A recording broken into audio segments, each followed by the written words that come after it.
Hi, this is Fred Niemann of Hanlon Niemann, a central New Jersey law firm practicing arbitration law in all 21 counties of the state of New Jersey.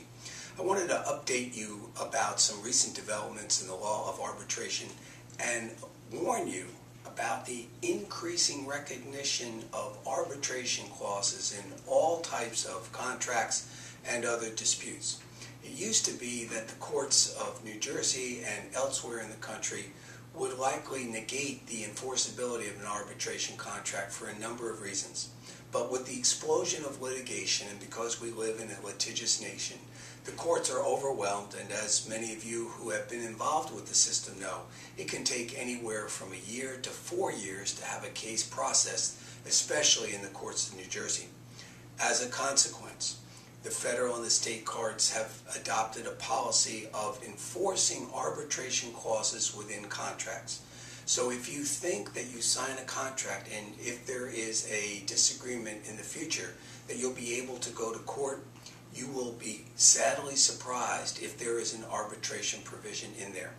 I'm finding increasingly significant and unfair provisions for arbitration in consumer contracts, in employment contracts, even in commercial contracts, particularly because parties are afraid of juries and what a jury might do to them, particularly in the nature of punitive damages.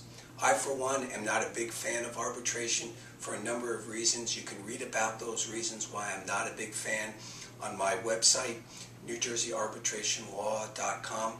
But be aware that when you're looking at contracts, look for the language that talks about arbitration, particularly if the arbitration is going to be in a state outside of New Jersey. I just finished a video called Forum Shopping in Contracts, which I talk about a recent case in which a consumer was faced with a $150,000 judgment on a $2,500 contract because the contract allowed for the case to be brought in Colorado. So between forum shopping and arbitration provisions, you need to be alert of the consequences of what you sign. If you have any questions or issues concerning contract law and arbitration, your rights under your agreement, the appealability of an arbitration award, I welcome you to contact me, and I look forward to seeing you real soon.